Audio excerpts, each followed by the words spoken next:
gentlemen, children of all ages, welcome to the Wrestling Den with Rick and Kenny. And now, Nick as well. Please welcome Nick, our newest addition to the Wrestling Denizen. As always, we got Kenny over here to me. Over on this side. I did it right. And then we got down somewhere over here is Nick. Anyways, I'm going to stop at the point because I never get that right. But either way, Nick is our newest addition. I wanted to start off and say thank you, Ron, as always, and thank you, Eric, as always, for hosting us on the Sports Unfolded page. We're going to be moving now, as of today, officially from bi-weekly to weekly. So, and we're also moving from a half hour to an hour. That's right. You get a whole other half hour with us because apparently a half hour wasn't enough. So from 7 p.m. Eastern to 8 p.m. Eastern, you can be seeing us, these three faces. All right, so we're going to be live on Rhode Island Broadcasting, YouTube, and Sports Unfolded every Thursday, 7 p.m. You can go follow us on Sports Unfolded on Facebook and Twitter at Sports Unfolded. Follow us on Anchor, Spotify, and Google Podcasts. So, where do we begin? Tonight's episode is going to be actually taken off from 2 weeks ago. We were talking about movies and wrestling, right? Can you remember that conversation we had? Oh, yeah. One of the things we talked about was They Live with Roddy Piper. And I had the fortune of watching that movie, and I did. I followed up on my promise. I watched They Live in full last night up until like 3 o'clock in the morning with my on my stream. So I tell you what, that movie is, my mind is blown. I'm ready to talk about it, dude. I wasn't sure what I was prepared for.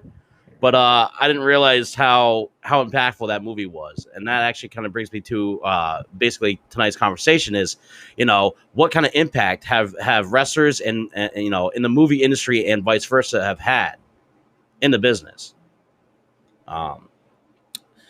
Obviously there's They Live. You got Ready to Rumble is one of my favorites personally. The Guardians of the Galaxy, if you want to talk about current. Chris Hemsworth is actually going to be doing a biopic for Hulk Hogan called Hulkamania. We'll talk about that. Urban Commando. There's quite a few. Guys, you want to name off any movies that you have seen? Jingle All the Way, Big Show. Wow. No, I was going to say, you're talking about biopics. You guys can hear me all right? Oh, yeah, we can hear you just fine. Yeah. I was going to say, they were talking about a Vince McMahon one too, like a while back as well, which I thought is interesting that now enough time's passed, 20, 30 years, from when Hogan was in the big spotlight, the golden age of wrestling and stuff. And then same thing with Vince McMahon as a promoter. Now it's getting to the point where let's make movies about these people's lives, just like they did with, Freddie Mercury and Bohemian Rhapsody and Rocket Man with Elton John. So not even just people in the music industry, but people in the wrestling industry. They're like, oh, yeah, I'd love to see a movie about Vince McMahon's life because that guy sounds like an absolute lunatic. So I want to, of course, they're going to water it down and he's not going to look like the biggest jerk in the world. But I just like that concept. I didn't know about the Hemsworth one and Hogan. That one seems like, how do you get Chris Hemsworth, who's kind of trimmed down, body wise, to be Hulk Hogan, who's just this monstrous dude with 24-inch pythons and stuff. So. Some of those older ones, I know that there's wrestlers making spot appearances in movies and stuff like that, even before Hogan. But Hogan was the first one who was treated like a movie star. He's a larger than life thing. It started with Rocky III. He comes in as Thunder Lips. Has a great scene. He's pressing Sylvester Stallone over his head and throwing him into the crowd and stuff. And you're just like, this guy's great, right? And then then he gets his own movies, like you said, Suburban Commando, and there's Mr. Nanny, Santa with Muscles, stuff like that. But none of those are blockbusters, right? They're just they are what they are. They're just movies with wrestlers, which kind of probably makes it a little bit harder as time goes on for The Rock to break in, or Austin in the Condemned in movie, later on the Scorpion King and things like that, because Hogan kind of made it wrestlers can be in movies, but it's a B movie type thing. Same thing kind of happens with video game movies, where you don't get a good video game movie anymore because all the early video game movies were the shits, So I think Undertaker did a 2-episode stint. What was his character's name? Soul Chaser Demon. It was Poltergeist, the Legacy. His guy was Soul Demon Chaser or Soul Chaser Demon. Is this like early '90s kind of thing, or? Yeah. This was like it was a dud, but like it was like Okay. pretty much one of those instances where like one of these guys that were coming up because it worked so well with Hulk Hogan in the early '80s. You know, like they decided that they were going to expand more in the '90s because you had 1988.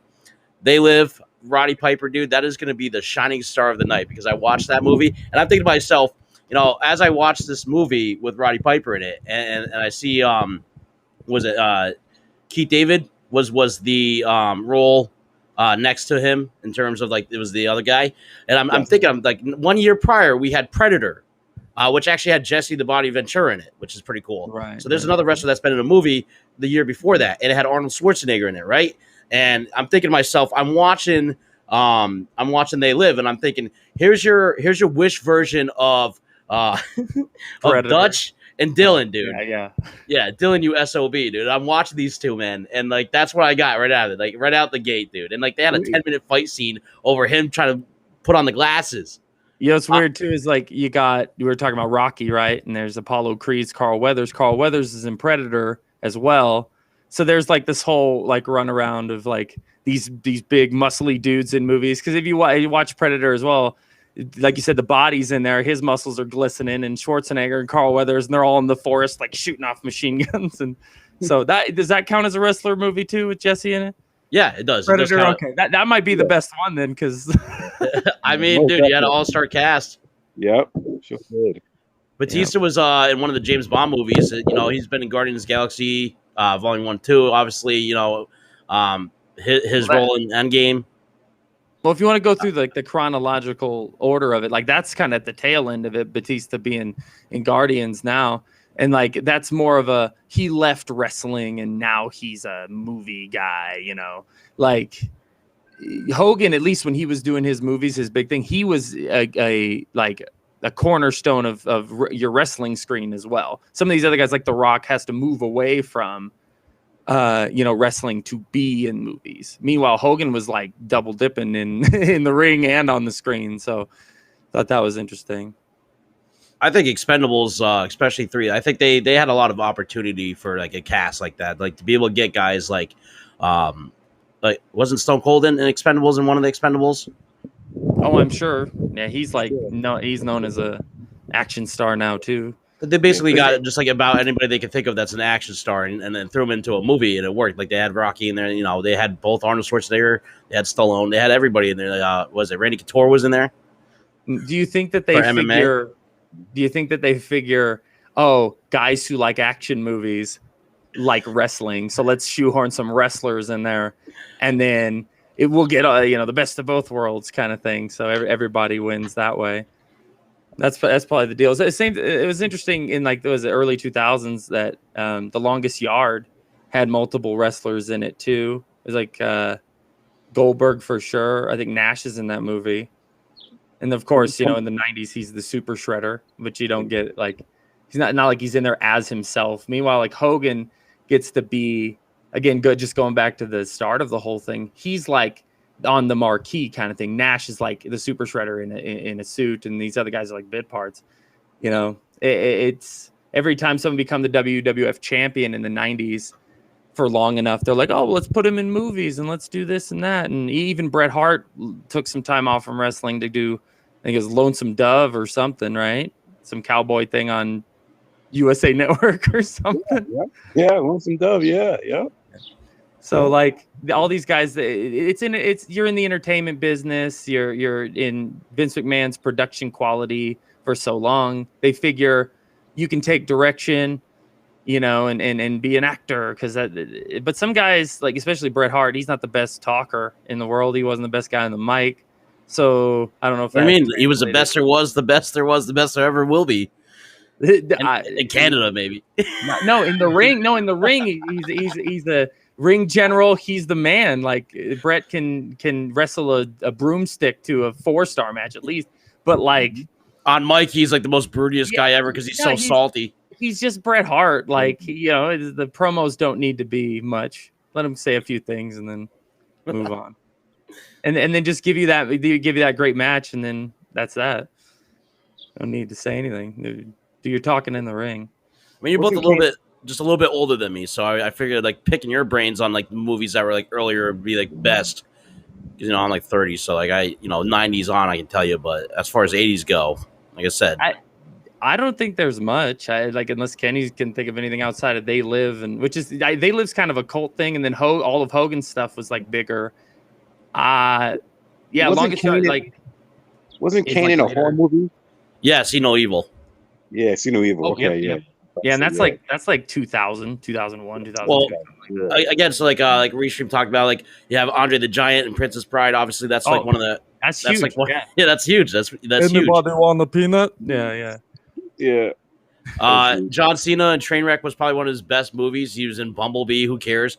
Like John Cena had the Marine. It's really interesting. He's gonna be in that Fast and Furious movie as well. Yes. He's gonna be like Vin Diesel's brother, and they're like got some sibling rivalry. He's gonna try to kill him for 90 minutes or something. This is gonna be What's great. funny is I was talking to somebody at work, like literally it was yesterday or the day before. I think it was actually Eric I was talking to. We were talking about Fast because we were talking about like wrestlers and movies and stuff. But we were talking about Fast and the Furious, and I think I was talking about somebody else about it as well. Just like how it evolved from Vin Diesel and like racing cars, like Need for Speed, into we're saving the world, and The Rock comes involved and gets involved. You got all these big guys. I'm like, watch, John Cena's going to come into it next. I didn't even know the dude was going to be into the next Fast. Okay, and then I just saw like last night on the headlines. Hey, look, you lucky it wasn't the Miz that they wrote into it. Okay, well, like the Marine 6 or whatever. It's Cena. It's not some crossover. The Marine comes after Vin Diesel's crew or whatever. You're lucky. His car, dude. He wants his car. Better thank your stars that it's John Cena, and not Ted DiBiase Jr. You get. I think Cena actually. So I don't really care about Bumblebee too much, but I feel like it. For me, I watched Transformers 1 and 2, and then I fell off the series.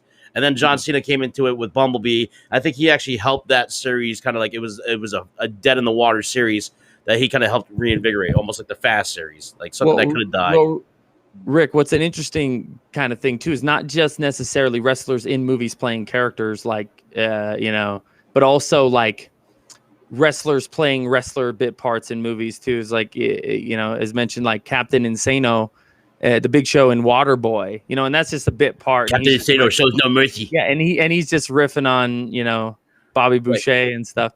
But wait, Kevin Nash was in Grandma's Boy? Was he? Is that in chat? Yeah, Eric's talking about it.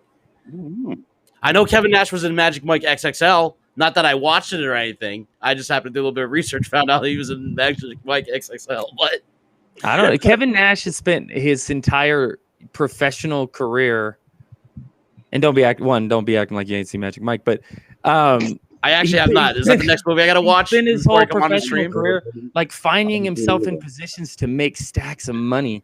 Like I said, Super Shredder with New Line Cinemas and all that stuff. And then he's also in The Longest Yard. If he was in Magic Mike and Grandma's Boy, if he's in like, he might be the wrestler. He might be in more movies than Hogan as like bit parts and things like that and getting paid. And he's probably the guy with the least amount of talent that I've seen given the most opportunities in wrestling. So is it like, and I guess that is a talent. Maybe I shouldn't be putting the cart before the horse. Maybe getting paid and being on your TV and doing it and putting in the bare minimum of work, maybe that is a talent. You want to know who else made their actual movie debut in Magic Mike XXL? That's a wrestler. They're credited as Leather-Faced Old Man. Is it Ric Flair? Woo! Oh my gosh, it's Ric Flair. It's Ric Flair, baby. I mean, he was in Baywatch in the 90s, but like his actual movie debut was in Magic Mike XXL. As long as he doesn't take his pants off and start elbow dropping his khakis, then don't be surprised, dude. It's Magic Mike. Greatest promo ever. Right. No, but then he follows it up with like a kayfabe heart attack, So maybe Rick needs to take it down a few notches. Yeah. Hey, listen, all I'm saying is don't forget about my boy. Oh, yeah! Spider-Man! Oh, yeah. And just like the Captain Insano thing, he's actually like playing a wrestler in that movie. Playing a wrestler, yeah. So that helps too. And like, I don't care what, Tobey Maguire says about his wrestling outfit. I thought it was adorable. So It was cute. He was Bonesaw. He had a whole gimmick. And his husband bought it for him. So They have like a whole thing of that, like a comic about like how he's talking about like he brings up that one line and then he's like, "Hey, listen, don't judge me based off of what like his he cuts him down, dude." Yeah. Oh, by the way, Edge. Okay, he was in Vikings. He did was it Haven? He was he guest starred in the Flash. So just like I'm pretty sure even was it Highlander Endgame? Like not even just wrestling alone, like as far as movies go, but even in like just the small time productions, like television, like was it Mad TV? They had a whole thing with wrestlers on it. I think that was one of the things that really is. People look at wrestling and they see like, oh, here's these guys in tights wrestling, but if you realize like the kind of grip that they have on like the television aspect of it, like you were talking about with Vince McMahon, the production value, like you're talking these guys like read off of scripts just like actors do. They're acting with each other, they're selling moves, they're doing choreographic stuff like stunt doubles would do. Like they're doing their own stunts pretty much. Like they're pretty much the next level up from an actor. They're doing their own stunts. They're your Jackie Chans and your freaking Tom Cruises, bro. Well, Rick, also, you're saying like about scripted, like promos, things like that. Through the 80s and 90s, a lot of these guys they could improv as well because they're out there, delivering that kind of their own promos. There's talking points, like scripted moments, but for the most part, they're storytellers and they're out there, delivering their own stuff. Nowadays, a lot of the promos are scripted, and you can kind of tell there's less personality coming out of the wrestlers because they don't get as much of a leash to kind of go out and do their thing. But again, trying to think of your own words to promote something as well as trying to get a script and be told to say something. I don't know which one of those things might be harder. What I missed? Trying to get lower with you guys. No, I keep trying to sit up, but like I'm not in a chair that's equal height to my camera. So, and yeah. So to me, like Kenny, what do you think as far as how about in the 90s? Like we were talking about Hogan in the 80s, but like anything in the 90s sticks out to you, wrestlers and movies? No Holds Barred with Zeus. Remember Zeus? Oh, for sure. Yeah. Of it. Yeah. No Holds Barred, Zeus. What else? I mean, like you said, they were in a ton of TV shows, and that's how Vince got them to cross over. They're in a ton of TV shows. Married with Children. Let's see, In Living Color. You name it, they were in it. Roadhouse. Yeah, no, Roadhouse. Terry Funk. Rick had mentioned Mad TV, but they're also like The Rock hosted SNL, and like Triple H was in the crowd, Mankind was there, Big Show, like promoting, when they were doing that stuff in ~99. So like wrestling was so big and so hot that you couldn't really keep wrestlers out of other facets of entertainment. I think, it's such a cool time as a wrestling fan and as, anybody else.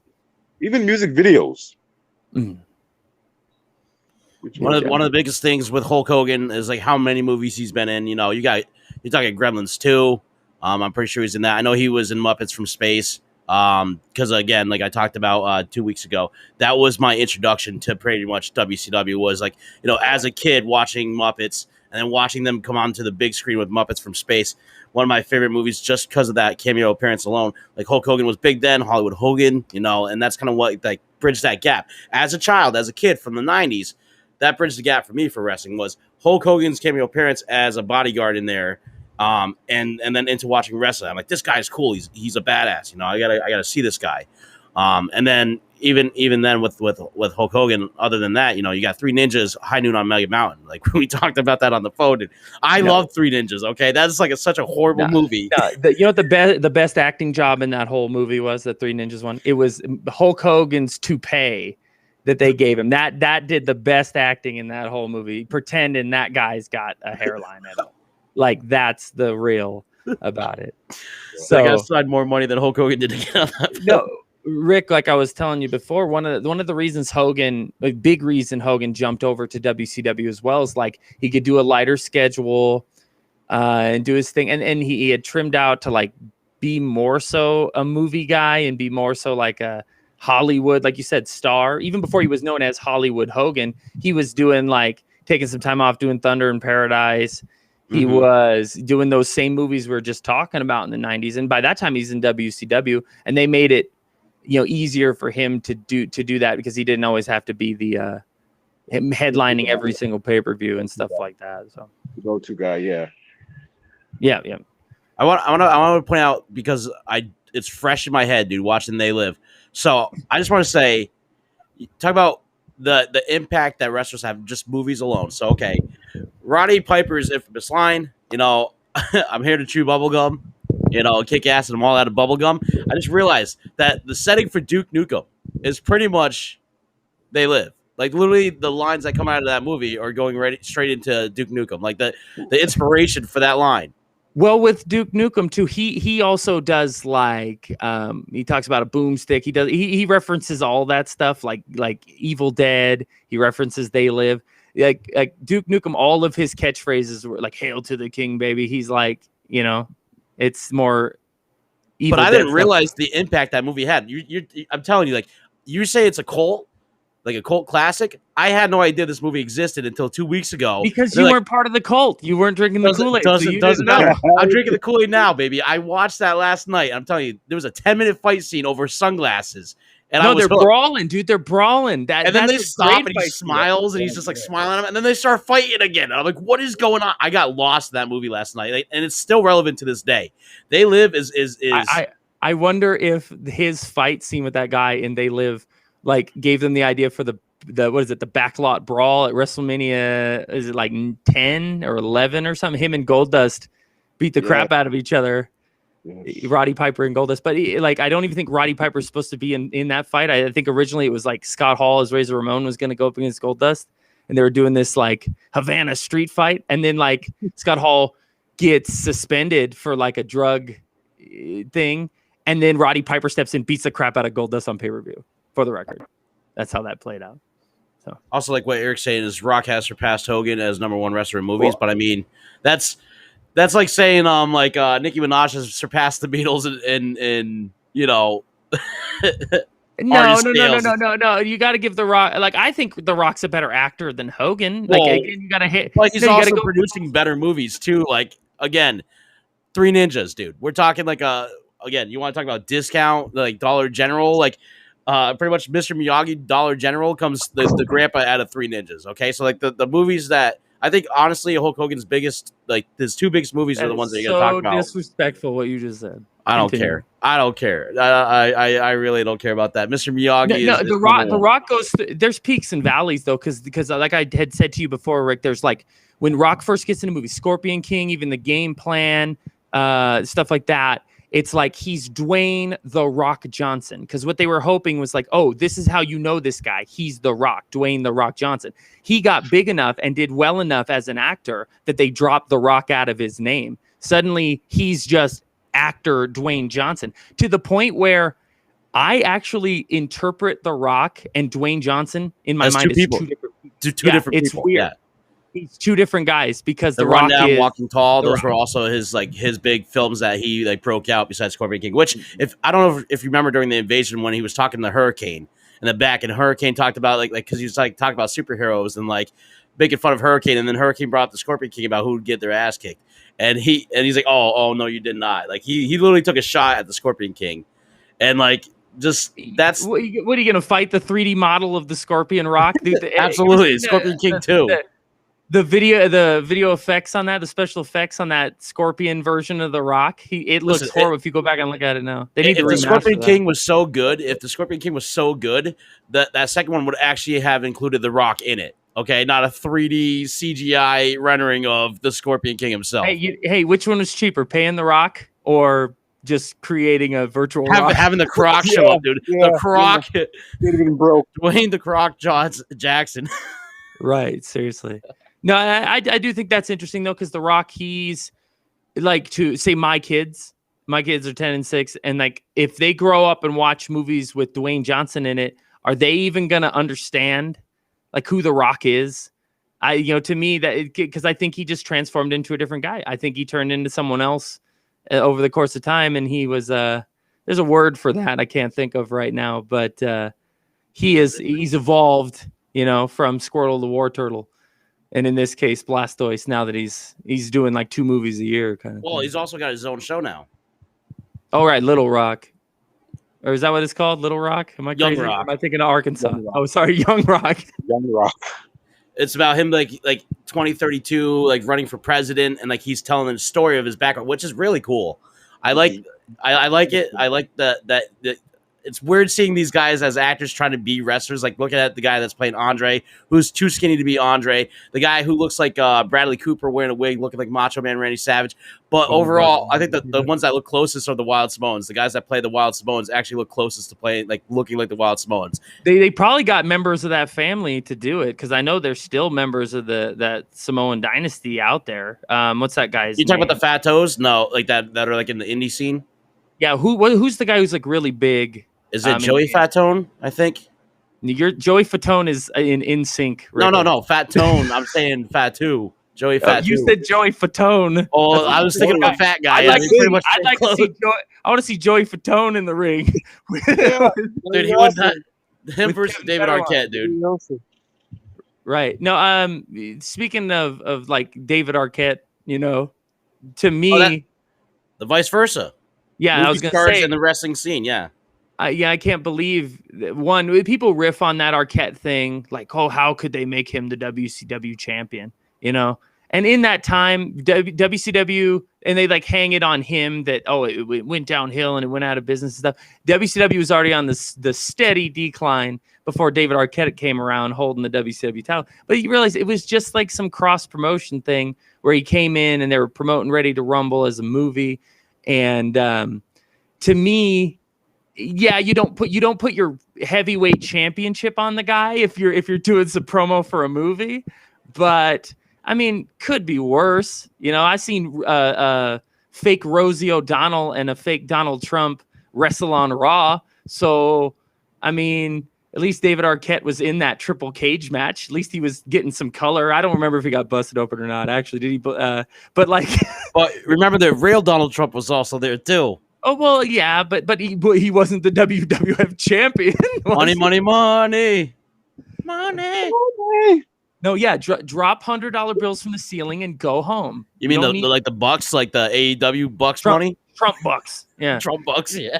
No, you don't need to put the belt on him, and sometimes it's done with grace, sometimes not so much. RoboCop walks down the aisle and bends up in some bars on a cage. That's probably before your time too, Rick. Like before mine. No.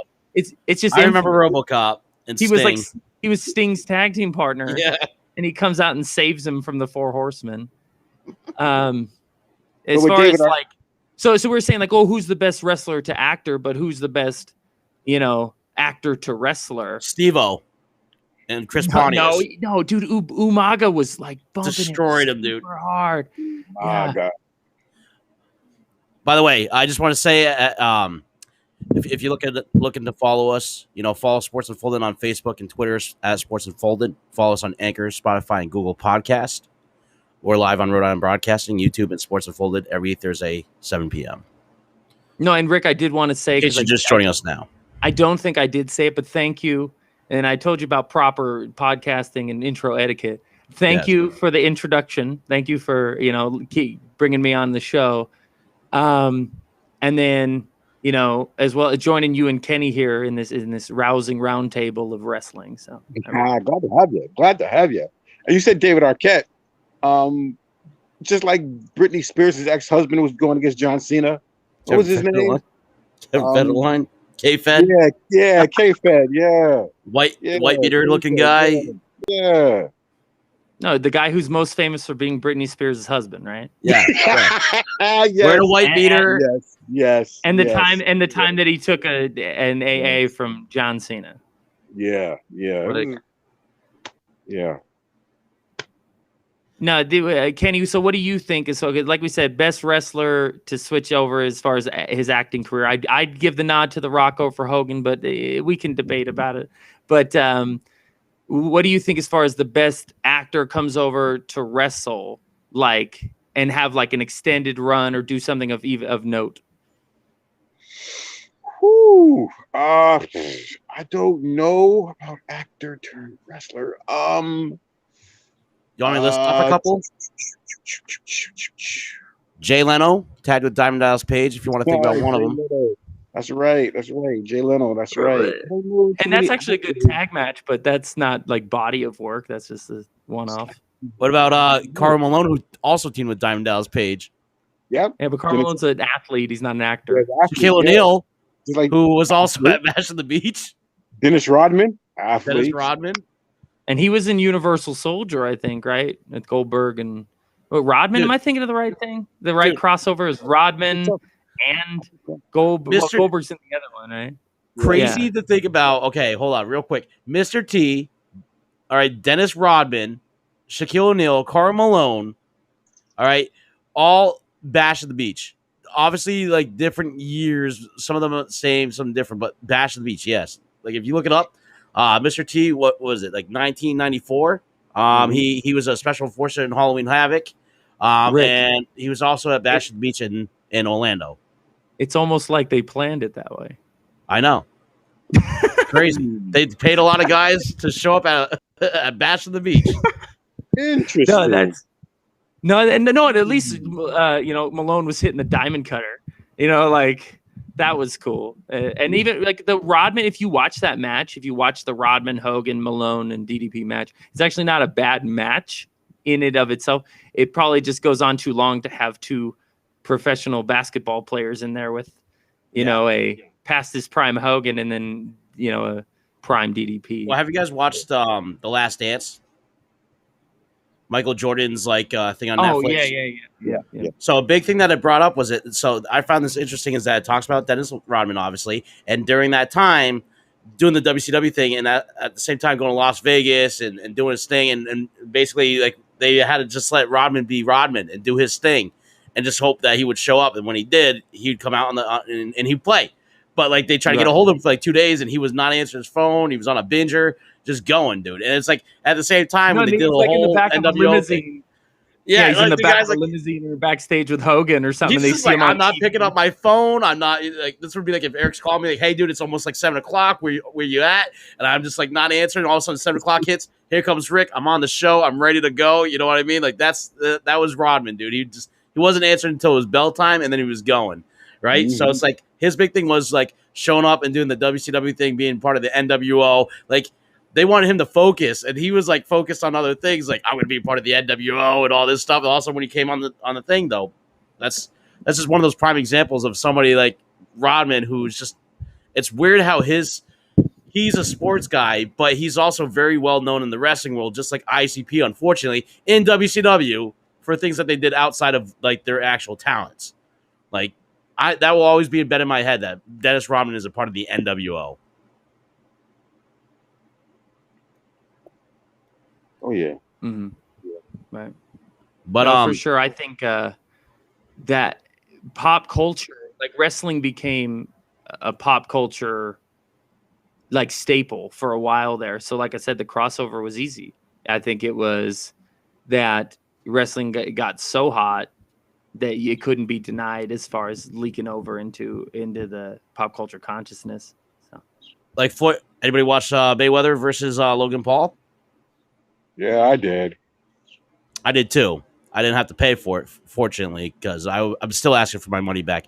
But regardless, one of the things that they showed in Floyd Mayweather's fights, tail of the tape, was him knocking Big Show in his slacks, dude. He broken his nose. Yeah, they counted that as an actual boxing match. I don't know why they brought it up as an actual like thing, but it was in the tail of the tapes for that match. And I did watch the Tyson match, and that's what made me feel like Logan Paul versus Mayweather was going to end the way that it did, because watching Tyson get clinched and hugged for like the whole whatever rounds he did was 8 rounds, and that's how it went, and it came down to a draw. That's how I saw this coming out, and that's how it happened. But that's just the whole Big Show thing alone right there was like, that's a big staple for Floyd Mayweather, was that he punched Big Show in the face and broke his nose, to the point where they even talked about it at the fight. Like it was an actual thing. Even though it was like, well, no, that's good though. It's good that ESPN, Sports Center, these guys at this boxing arena are treating wrestling, trying to treat it like it's a real physical altercation type deal. To me, that legitimizes wrestling better. That can only better the product. The more real you think it is, the more money you're willing to spend on it. And unlike MMA and unlike boxing, you spend $50 on a pay-per-view and now it's $9.99 on the network or watch it on Peacock or whatever it is. But you do that, you pay money to watch it. You want a spectacle. You don't want them hugging each other for 30 minutes. You don't want, like an MMA fight. It's cool when someone knocks someone out in 16 seconds, but you also paid $50 to watch 16 seconds of a fight. Whereas it used to be about the same to watch a whole pay-per-view than it is for AEW. Like to watch a pay-per-view, and you know what you're paying for is what you're gonna get. Whether you hate it or not, you're gonna get a show. It blows my mind though, because even then, sometimes wrestling promotions cheap out on you. They promise you like a main event, and they give you like a DQ finish. There's no resolution. A dusty finish. A schmaz guy comes in, and like somebody gets hurt, gets replaced with someone else. You don't get the advertised main event, that kind of thing. And so in wrestling, when that happens, it blows my mind because it is mapped out to week after week. So okay, I'm gonna throw this out there. Kenny, you're my field reporter, bud. This is a spotlight hour. I don't know if you've ever played Pokemon Go. I do, but spotlight hour, baby. There's a lot of going on. We want to know, Kenny, what are you thinking about right now? What do you think about all this and taking this all in? I want your opinions, man. I feel like I'm saying too much. I want to hear you.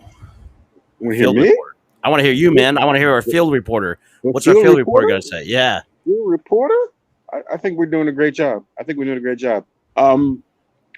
What he said was Mayweather, but the first person was Mike Tyson. Mike Tyson, remember Austin and Tyson, DX and Tyson, now that was great too. It's just like this likes to recycle storylines, which I really hate, but sometimes they're good. You know what I'm saying? He likes to recycle storylines after storylines. I guess what goes around comes around in wrestling. There's I know what you're saying about recycling stuff. Some stuff does feel recycled. Other times it's like a callback. I think a callback can be done as long as it's subtle. If Mike Tyson's in the ring in AEW now, you're like, okay, well, that's not when Mike Tyson was the baddest man on the planet. Now he's old Mike Tyson that was in The Hangover, and he looks like $1 million, and he could probably still kick my ass, in the blink of an eye. But like, it's not the same as Tyson and Austin. Like you said, that was such a spectacle. Tyson comes in to promote, and then Austin comes out to ruin it, and they're pushing each other, and everyone's like, all the bodyguards are losing their mind, and Patterson and Briscoe and Sergeant Slaughter are falling around the ring, and it was beautiful stuff. And then it all ends with Tyson as the enforcer at WrestleMania, and then. I'm surprised we didn't talk about that first, man. I'm surprised we didn't talk about that first in terms of big things. There's so much of it. There's so many like athlete crossovers. There's so much actor crossover because wrestling is a performance art. Wrestling is an athletic competition. It's the only thing that's both. It's the only thing that you get, to promo something and then get in and do your athletic competition. So to me, there's so much opportunity for crossover. We didn't even talk about WrestleMania when he's bringing in like Cyndi Lauper. He's bringing in, as far as music goes, he's bringing in Mr. T, like you had mentioned, Mr. T later at Bash at the Beach, but he was also at WrestleMania. Yeah. There's another Rocky. Before we continue, I just want to say for anybody just joining us late, we're live on Rhode Island Broadcasting, YouTube, and Sports Unfolded every Thursday, 7 p.m. now. Follow Sports Unfolded on Facebook and Twitter at Sports Unfolded. Follow us on Anchor, Spotify, and Google Podcasts. Dude, you get to see these three lovely gentlemen right now. All right, go give us a follow. I just want to throw that out there for anybody just joining us late. That's where you can follow us every Thursday, 7 p.m. The bell will ring and we'll be here. Now, go ahead, take continue. Also, by the way, everybody who is watching, we're going to be hosting a poll. Okay, who do you think had the best opinions tonight? Because whoever had the best opinions tonight is the champion of the week. Ooh, okay. All right. So whoever gave the best take. I didn't know there was a title on the line. I'd have brought better opinions. Listen, me and you have gone one-on-one before, Nick. You should know that anytime, any place, anywhere, right? No, I fight dirty, dude. I'll come to I'll like go and make sure there's an outage in your area as far as internet goes. You'll be breaking up. No one will be able to hear your opinions, and then I'll be the champ by default. I'll win by DQ, dude. I don't care. Like, I'll fight dirty. Dirtiest player in the podcasting game here. What's funny is that of all the things we've never talked about, one of them is Mickey Rourke and the Wrestler, and that movie alone is what I think for even casual wrestling fans, that movie was done so well that didn't that I don't did it get an Emmy? Is it an Emmy? No, What did it Grammy? Grammy TV. Is it Grammy? Grammy's music. Grammy's music. Music. Oscar. Fucking Academy Award. Academy Award. Did it get an Academy Award? No, Yeah. Oscar's like which movie? Which movie? Are we The talking Wrestler with Mickey Rourke, dude. Not Ricky Rourke, Mickey Rourke. Oh, right. No, it's probably won an Academy Award or some kind of Oscar. I'm sure. Yeah. No, I'm not. All right. We got to remember we're PG-13. My bad. Sorry, that was my bad. Was it me? It was both of our bad. No, I think it was me. Oh, oops. I got excited. We're gonna. How about this? We'll put it now. We got to put him in timeout. We got to suspend him in a cage above the ring because now he doesn't get an opinion. So I win the belt by default, right? That's not even fair. Naughty. Wrestler won an award. Okay. As far as is anybody even? All right, Kenny. So I know that you're still watching. You're still watching wrestling. Nick, are you watching anything at the moment? I'm following it for the most part, like loosely. Honestly, it's not. Without getting into the. I will say, lack of live crowd. Like I will say, as far as isn't who was it that was doing live crowd? Wasn't AEW that's doing live crowds now? Yes. Yeah, they switched back to live crowds. The I'm WWE surprised that WWE is not. Following suit. I don't know. Maybe they spent all that money on the Thunderdome thing, so they don't want to. By the way, I was live on SummerSlam, and I was in 5 different spots, and one of them was actually front row. It's the first time I've ever been front row at a wrestling event. Was SummerSlam last year, and it was great. I was all over the place, and you and Pikachu were in the front row, right? Yeah, and that other guy we're not going to talk about who should have. I don't know how he got through, but he did. Right. We're in things yet. Wait. But so Hell in the Cell, right, is coming up. I think is right. That's the big thing. But here's one of the things that you have to ask yourself. So a few stars have been released, big stars that actually one of them being A-Lister Black, who literally just did something on live TV and then got canned. Same with Buddy Murphy. Like we're talking about people that just got canned. Lana finally got canned. I don't know what took them so long. But they had Vince few people that got. Vince likes blondes, so it always takes a while for them to go away. It takes a while for them to go away, but he finally did it. So there's a few people that got released. They're talking about A-Lister Black being a mistake because there's budget cuts. Oh, and Braun Strowman of all people, like a big guy, talking about somebody that got released. Like all these people got released, and they're talking about maybe A-Lister Black was a mistake. There's rumors that they might, unfire him, quote unquote. I don't know. Well, Rick, like Jim Cornette says, how can we miss you if you won't go away? So maybe like EC3, like Drew McIntyre, maybe these guys take off, go do some stuff, and then come back, and maybe they'll be refreshed. Maybe they'll be the Christian Cage, a little bit bigger than before. And so maybe sometimes getting released isn't the worst thing in the world. Everyone's really like, oh, how could they do that, Braun Strowman? How could they do that with Aleister Black? But maybe give them some space to breathe, and they'll come back around. They're going to jump ship. They are truly going to jump ship. Once you release them and AEW comes, look at Mark Henry. Look at Mark Henry. That's the last person I thought was going to AEW. Mark Henry. Right. Mark Henry had like a 20-year contract with the WWF from like 95 to and so like you said, it was a little shocking that that came to an end, but he was kind of I considered him a WWE lifer, but then that was interesting. Hey, a lot of those guys are going. Did you hear his interview? He said it with Vince though, like that he talked to Vince, and it was coming from a good place. He said, just the opportunity presented itself that he wanted a better opportunity. They were talking about cuts; they weren't going to cut him from it, so they weren't going to cut him. But it was just a matter that he was being presented a better opportunity, and he had to take it. And Vince understood. So that's the thing about Vince. Like, you talk about this biopic, I would love to see that, because people treat Vince in a way that's like, oh, Vince has no soul. But I feel like at the same time, Vince is human, just like everybody else. And I think those are the sides that we see very rarely of Vince is usually like in like these documentaries, like Undertaker's documentary, where he shows a human side of himself because he is a human. But that's the thing about Vince is he's shown as like this larger than life character, but at the end of the day, he's just like you and me. You know what I mean? Right. Well, Rick, speaking of opportunities, we want to obviously thank, our host host, Sports Unfolded, for having us every week, 7 p.m. on Thursday. We do want to thank you guys. Seriously, we appreciate the opportunity to be able to do this, to be able to talk about this. And hopefully everybody that's watching right now will tune in next week at 7 p.m. Coming up real quick, we will be talking about Hell in a Cell next week. So look forward to that, because on Father's Day, June 20th, that's when Hell in a Cell is going down. So right now, as far as list of matches, real quick, all they have is Bobby Lashley with MVP versus Drew McIntyre, Rhea Ripley versus Charlotte Flair, and Bianca Belair versus Bayley. So I think, what is it, last chance Hell in a Cell match for the WWE Championship.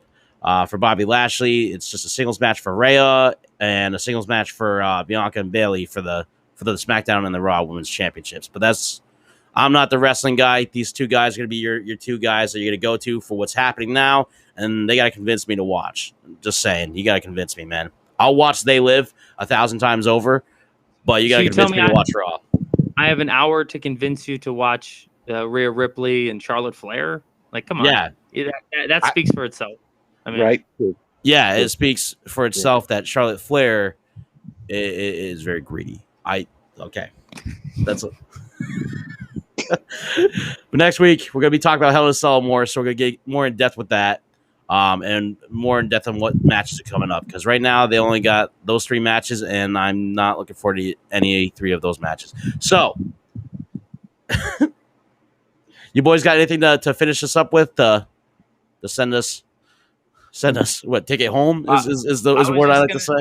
I was just gonna say thank you for again bringing me on here so we can talk about wrestling, something that I love, something that has been with me for a long time. 20 almost 25 years now.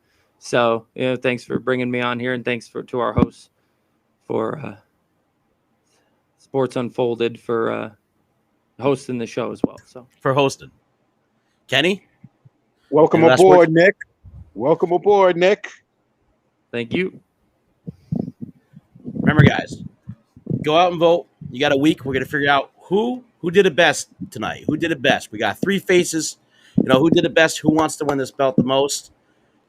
Go ahead and vote for either Nick, Rick, or Kenny on their opinions. Mine don't really count. I already have the belt. So really, it's between these two. Got to fight it out. But you have to mail it to me if I win. Also, we're going to have another poll. Where's Kenny going to be next week? Is he going to be in Egypt? Is he going to be in Aruba? Is he going to be in the Bahamas? Yes. You're going to decide for us. He could just be on the roof. He could be down the corner at the 7-Eleven. He could be wherever he wants to be, man. Yep. We're going to find out next week. Thank you guys for having us, and thank you for watching The Wrestling Den.